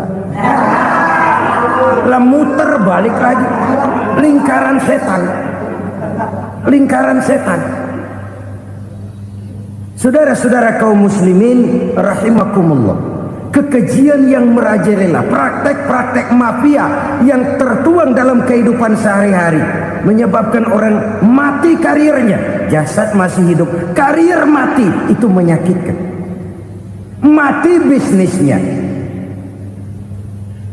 Rakyat kecil pernah senang ketika cengkeh booming, harganya bagus, rakyat banyak yang pergi haji. Lalu mau ditata, lahir tata niaga cengkeh, malah amburadul. Harga cengkeh jatuh, petani cengkeh kecil menjerit. Siapa yang untung? Segelintir orang. Masihkah kita pakai atas nama rakyat untuk kepentingan nasional, padahal yang nyanyi cuma segelintir orang? Masihkah kita mau bohongi rakyat ini dengan mobil nasional tapi bikinan Korea? Masihkah kita mau bermain verbalisme, bermain kata? Ini sebuah masa lalu yang tidak perlu terulang lagi untuk masa-masa yang akan datang. Kekejian merajalela, orang mati karir, bisa mati usaha, mati bisnis. Usahanya maju, dirangkul, hancur. Usahanya maju, dipukul, hancur, tenggelam. Bahkan yang memilukan dan memalukan badan-badan usaha milik negara itu dikebiri sedemikian rupa sehingga tidak menghasilkan hal-hal yang bermanfaat buat negara. Saudara-saudara kaum muslimin rahimakumullah, kalau nafsu yang sudah mengatur itu semua, maka kekejian pun merajalela. Orang sudah pakai teori mafia, yang kuat dia yang menang, yang kuat dia yang berkuasa, yang lemah silakan minggir di sudut-sudut kehidupan. Kalau kekejian seperti ini merajalela, maut bertebaran di mana-mana. Banyak orang mati karirnya, banyak orang mati usahanya, banyak orang mati imajinasinya. Sekarang ini dalam dunia seni yang banyak karyawan seni, bukan seniman. Seniman itu kan dilahirkan, lain seniman, lain karyawan seni. Sekarang yang banyak karyawan seni, bukan seniman. Mati karir, mati imajinasi, mati improvisasi, sehingga kehidupan persis sinetron. Sinetron itu yang kita lihat rumah mewah, yang kita lihat rumah bagus. Gak pernah kita lihat di sinetron kita ini rakyat antri sembako. Kita dijejali hal-hal yang indah, yang wah, yang membuat kita tenggelam dalam gaya hidup instan, tenggelam dalam gaya hidup wah. Kita lupa dengan realitas keseharian di tengah-tengah masyarakat kita. Lahirlah kelompok-kelompok selebritis, dibesarkan oleh berbagai media. Selebritis pilek aja masuk koran, pilek.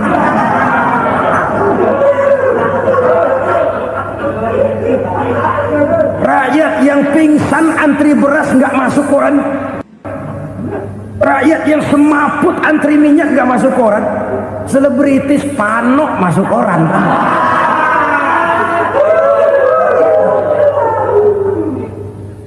Kita besarkan hal-hal kecil, kita kecilkan hal-hal besar. Kenapa? Kita mengejar oplah, kita profit oriented, tidak lagi berorientasi kepada realitas hidup yang kita hadapi ini. Kalau kekejian sudah merajalela, kata Nabi, maka maut bertebaran di mana-mana. Maut dalam artian maut, coba lihat sekarang begitu murah nyawa. Karena 1000 perak orang mau nusuk bunuh. Karena beras seliter orang khilaf, begitu murah kehidupan. Tapi kekejian dalam bentuk korupsi, kolusi, nepotisme, kekejian dalam bentuk itu mematikan karier, mematikan bisnis, mematikan imajinasi, mematikan kreativitas. Itu juga maut dalam bentuk lain akibat kekejaman lain.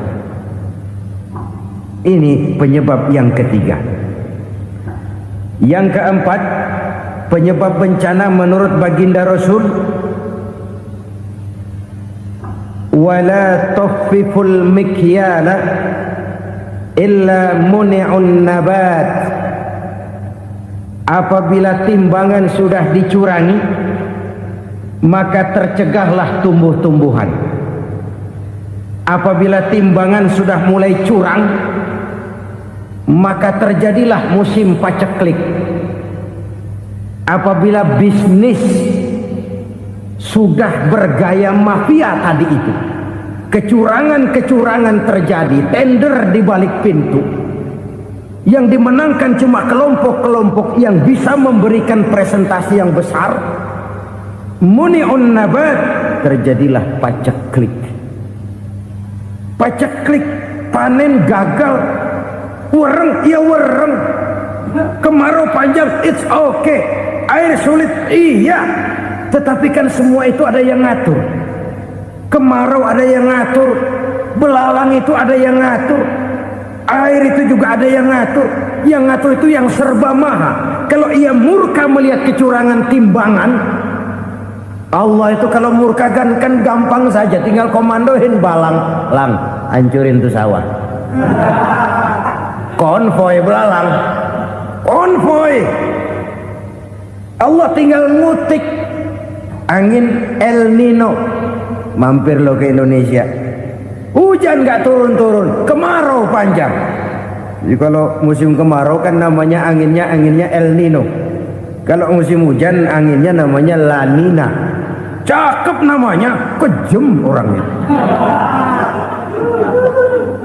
Saudara lihat Cina sekarang sedang kena La Nina, banjir besar, ribuan orang meninggal. Dia mah ribuan mati kagak berasa, rakyatnya miliaran. Bangladesh lagi ngalami La Nina, India lagi ngalami La Nina. Angin, hujan, kemarau, belalang itu kan ada yang ngendaliin. Kuncinya bukan di belalangnya, kuncinya bukan di peredaran matahari berputar, kuncinya di atas yang mengatur semua itu. Kalau timbangan sudah mulai curang, pengusaha sudah nggak mau jujur, apa nggak bikin perut jadi mual. Begitu rakyat antri sembako pingsan nggak dapat beras, sementara beras ditumpuk-tumpuk sampai membusuk. Kemana hati nuraninya? Kemana akal pikirannya? Kemana mereka yang berbuat atas nama rakyat tapi melihat rakyat susah tidak tergerak hatinya? Apabila timbangan sudah mulai dicurangi, bisnis sudah mulai melenceng, maka terjadilah paceklik. Sebuah negara yang berhasil dalam swasembada pangan, lalu sekarang menjadi negara yang rakyatnya antri untuk memperoleh kebutuhan pangan. Saudara-saudara kaum muslimin rahimakumullah, ini intinya adalah kecurangan. Kalau kecurangan sudah terjadi di mana-mana, dan ini milik siapa saja, bukan soal tempat, bukan soal jabatan, soal manusianya, SDM-nya. Kecurangan tidak cuma terjadi di kantor, di masjid bisa terjadi kecurangan. Korupsi tidak hanya bisa terjadi di kantor, di madrasah bisa ada korupsi. Faktor manusianya, ini soal SDM. Kecurangan yang besar tentu besar lagi kerugiannya. Kecurangan yang kecil, kecurangan sehari-hari, pedagang-pedagang kecil ngurangi timbangan, barang yang buruk dikatakan baik, yang baik dikatakan buruk, itu merugikan perorangan. Kecurangan yang besar merugikan bangsa dalam bentuk total, dalam bentuk seutuhnya. Nah, kecurangan-kecurangan seperti ini rakyat kan lihat, rakyat kan tahu, dan itu kembali terakumulasi di sini, pegel. Dan jangan lupa, rakyat yang nggak ngomong itu, rakyat yang nggak bersuara itu, batinnya menjerit, jeritannya menggoncang aras, dan itu didengar Allah. Yadullah fauqal jamaah, kata Nabi. Tangan Tuhan di atas orang banyak. Jeritan hati rakyat menggoncang aras. Rakyat yang terlalu banyak dizolim, rakyat yang terlalu banyak dirugikan, ya rakyat yang terlalu banyak di atas namakan, menjerit batinnya, menggoncang aras, dan Allah bisa menggerakkan apa saja untuk membuat satu situasi. Allah bisa menggerakkan apa saja untuk membuat satu situasi.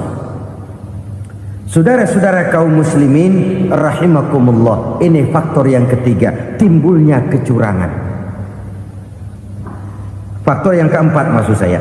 Yang kelima, penyebab timbulnya bencana menurut baginda Nabi, wala muni'uz zakat wala muni'uz zakat illa hubbisa anhumul qatru.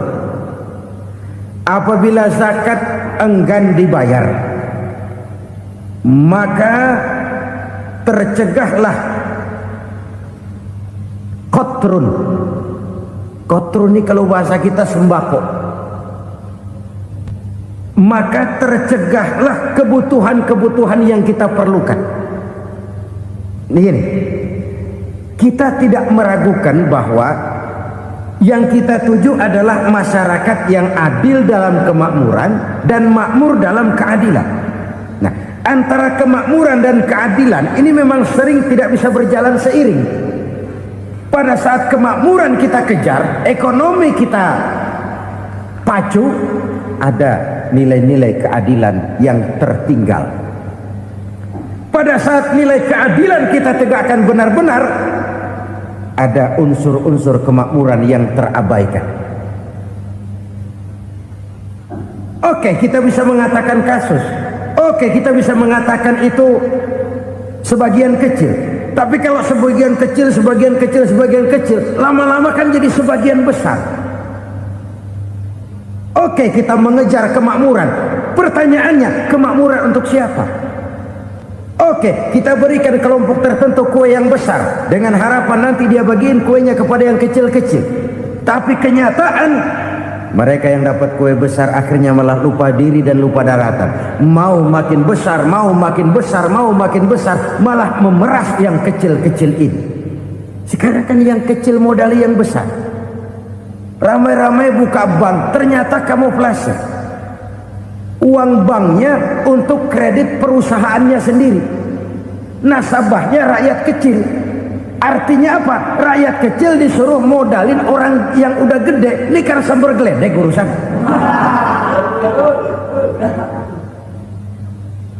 Ini kan permainan apa lagi? Rakyat kecil suruh modali yang gede. Nasabahnya rakyat kecil, kumpulkan uangnya di bank, kucurkan kredit kepada perusahaannya sendiri. Bukankah itu rakyat kecil suruh modali yang gede? Sudah begitu kejamkah kita untuk meraih keuntungan dengan mengorbankan orang kecil ini? Sudah tidak bicara lagi kah nurani kita melihat penderitaan orang yang semakin susah ini? Kalau zakat enggan dibayar, padahal zakat 2,5% saja, 2,5% saja. Kalau itu pun enggan, kalau zakat saja enggan, bagaimana pula yang namanya sedekah? Bagaimana pula yang namanya infak? Bagaimana pula yang namanya santunan, bantuan? Kadang-kadang lipstick nyumbang si nyumbang, cuman nyolongnya lebih gede. Ini namanya sumbangan lipstick. Buat lipstick itu kan buat ngumpetin bibir pucat. Itu fungsi utama lipstick. Buat ngumpetin korupsinya, nyumbang kegiatan-kegiatan sosial. Tapi yang dia korup lebih gede dari yang dia sumbangin. Lipstick kamuflase. Nepu kata anak sekarang.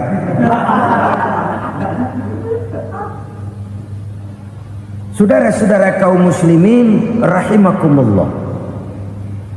Demikian berat kewajiban zakat ini sampai di zaman Sayyidina Abu Bakar pernah keluar komando perangi orang yang enggan membayar zakat. Perangi. Karena fungsi zakat adalah menjembatani antara si kaya dengan si miskin. Bahwa ada kemiskinan itu Qur'ani. Allah menyatakan, aku melebihkan rezeki sebagian kamu dari yang lain. Ini kan kesenjangan. Allah melebihkan rezeki sebagian kamu dari yang lain. Ada itu. Tetapi itu berjalan secara nature. Nah, kalau direkayasa, yang kaya semakin kaya, yang miskin semakin terpuruk, yang sudah besar dapat proyek besar, yang kecil dapat tetelan. Ini kan rekayasa namanya. Kesenjangan yang direkayasa ini yang kita harus kikis. Nah, fungsi zakat menjembatani dari sisi sosial. Dari sisi pribadi, Nabi berpesan, zakku amwalakum biz zakat. Bersihkan hartamu dengan zakat. Sekarang ada istilah nyuci uang. Uang hasil korupsi itu bisa dicuci, dijadikan uang bersih. Bukan pakai rinso, bukan. Pakai politiknya koruptor, diolah sedemikian rupa sehingga jadi uang resmi. Sudah memutik, itu termasuk yang disebut kejahatan kerah putih, white collar crime. Kejahatan kerah putih, kejahatan pakai dasi, kejahatan kelas kakap. Makanya orang mendingan goblok kagak bener daripada pinter kagak bener. Goblok kagak bener itu gampang ngurusinnya. Pinter kagak bener, ini yang berabe bener ngurusinnya.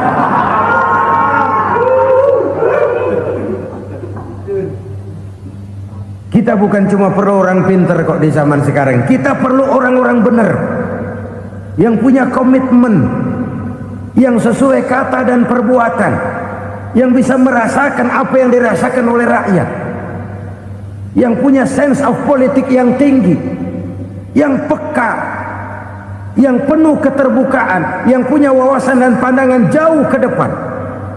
Dari sisi pribadi, zakat itu membersihkan harta kita. Ya, dia tercampur dengan yang subuhat, dia bahkan mungkin tercampur dengan sedikit-sedikit yang haram. Itu zakku amwalakum biz zakat. Bersihkan hartamu dengan zakat itu. Pada sisi sosial ia menjembatani, pada sisi pribadi ia membersihkan harta kita. Karena itu kalau kita minta berdoa minta rezeki, syarat rezeki itu halalan thayyiban wasi'an. Nggak pernah kurang dari 3 itu. Halal, bagus, banyak. Halal, bagus, tapi sedikit, susah ngaturnya. Halal, banyak, tapi kurang bagus. Buat apaan? Bagus, banyak, tapi haram. Enggak ada artinya. Sebab kata Imamul Ghazali, kalau kau terlalu suka memakan makanan yang haram, dikunyah masuk ke dalam perut besar, digiling oleh perut besar, menghasilkan energi, menggerakkan sel-sel pembuluh saraf, kau juga akan cenderung berpikir yang haram. Kalau sudah cenderung berpikir yang haram, perbuatan pun akan mengarah kepada perbuatan-perbuatan yang haram. Dulu waktu kelompok Jimbaran 200 konglomerat Indonesia kumpul, dihimbau supaya sekian persen kasih pengusaha-pengusaha lemah. Itu kan cuma sekedar belas kasihan, tidak banyak menolong keadaan. Dan bukan itu yang diperlukan pengusaha-pengusaha kecil. Yang diperlukan adalah berikan kami kesempatan seperti mereka dapat kesempatan. Berikan kami peluang seperti mereka juga dikasih peluang. Kalau cuma dikasih 100 juta, 200 juta hari ini, usaha kami nggak ada prospeknya, peluang kagak ada, kan sama juga bohong. Diceburin ke kali, disuruh berenang, tangan diikat, mendingan mampusin ketahuan. Ayo berenang, berlomba, tangan diikat, kaki diikat, sama saja nyuruh mati. Jadi jangan kasih ikannya, kasih kailnya. Yang diperlukan pengusaha kecil menengah ke bawah itu bukan cuma sekedar belas kasih dari konglomerat-konglomerat besar, Berikan kami peluang seperti mereka juga dapat peluang. Berikan kami kesempatan seperti mereka dapat kesempatan. Berikan kami kredit dengan kemudahan seperti mereka juga kalau minta kredit begitu mudahnya. Menciptakan peluang dan kesempatan, pemerataan. Bukan menciptakan manusia Indonesia dengan standar ekonomi yang sama. Semua rumahnya harus sama, semua punya mobil. Itu sih kebersamaan bebek. Bebek, coba lihat bebek. Satu ngalor semua. Satu ngidul semua. Kebersamaan bukan itu. Kebersamaan adalah menciptakan peluang. Kalau yang kaya bisa semakin kaya, kenapa yang miskin tidak bisa ikut naik jadi sedikit kaya? Kalau pengusaha yang sudah kuat bisa bertambah menjadi kuat dengan proyek mega proyek, kenapa yang menengah tidak bisa ikut menjadi kuat? Dan kenapa kekejian itu merajalela? Kita dengar lewat berita-berita PLN tekor, PLN hutang. Kenapa? Dia beli listrik dari swasta yang belinya lebih mahal daripada penjualannya. Artinya dia beli itu listrik dari perusahaan listrik swasta, dia jual kepada rakyat lagi. Harga jualnya lebih murah daripada dia beli kepada swasta. Kenapa? Ada tekanan lagi tuh. Biasa siklus lagi. Hukum Boyle. Atas neken, paling bawah gepeng. Ya kita nih rakyat kecil, emang nasibnya gepeng terus. Saudara-saudara kaum muslimin rahimakumullah, dari 5 penyebab bencana ini kita ambil kesimpulan untuk sebuah renungan dan introspeksi kita bersama. Pertama, mengingkari janji, padahal janji itu yang lebih tinggi nilainya adalah di hadapan Allah Subhanahu wa taala. Baik wakil-wakil rakyat di parlemen maupun pemimpin-pemimpin rakyat di dalam kabinet, apabila memangku suatu jabatan, selalu mereka mengawali dengan sumpah, dan sumpah itu dimulai dengan demi Allah. Sadarkah kita pada saat itu kita ucapkan bahwa kita sudah mempertaruhkan Allah untuk jabatan yang kita pegang? Kita sudah mempertaruhkan nama Allah untuk posisi yang dipercayakan kepada kita. Sadarkah kita bahwa menyia-nyiakan itu satu dosa yang sangat besar, yang tidak hanya kepada Allah tetapi juga kepada rakyat yang kita wakili, kepada rakyat yang kita pimpin. Cukuplah sudah rakyat dijadikan address, umat dijadikan alamat sebagai numpang. Marilah kita kembali kepada komitmen awal dengan jujur kepada janji kita sendiri. Lalu yang kedua, kekejian, baik berupa korupsi, kolusi, nepotisme, dan perbuatan-perbuatan lain akan melahirkan kemiskinan. Kekurangan pangan bukan satu-satunya yang menyebabkan rakyat menderita. Lukanya rasa keadilan terakumulasi di hati rakyat, dan jeritan hati rakyat mengguncang aras. Kalau Allah murka, Allah bisa melakukan apa saja untuk menciptakan suatu kondisi. Faktor yang ketiga adalah praktek mafia menebarkan maut, baik orang yang mati jasad dan rohaninya maupun orang yang mati karirnya, mati kejujurannya, mati usahanya, mati imajinasinya. Hilang kreativitas kita sebagai bangsa. Faktor yang keempat, kecurangan-kecurangan di bidang usaha, di bidang tender, mengandalkan menjual kekuasaan. Dan memang repot kalau penguasa jadi pengusaha. Mau atau tidak mau, kebijakan-kebijakan kekuasaannya akan memperkuat jaring-jaring usahanya. Dan pada saat itu objektivitas sulit ditemukan lagi. Lalu yang kelima, keengganan membayar zakat, menumpuknya kekayaan negara pada kelompok-kelompok tertentu. Ini akan melahirkan paceklik yang berkepanjangan. Menumpuknya kekayaan dan harta negara pada kelompok-kelompok tertentu akan melahirkan paceklik dan kemiskinan yang berkepanjangan.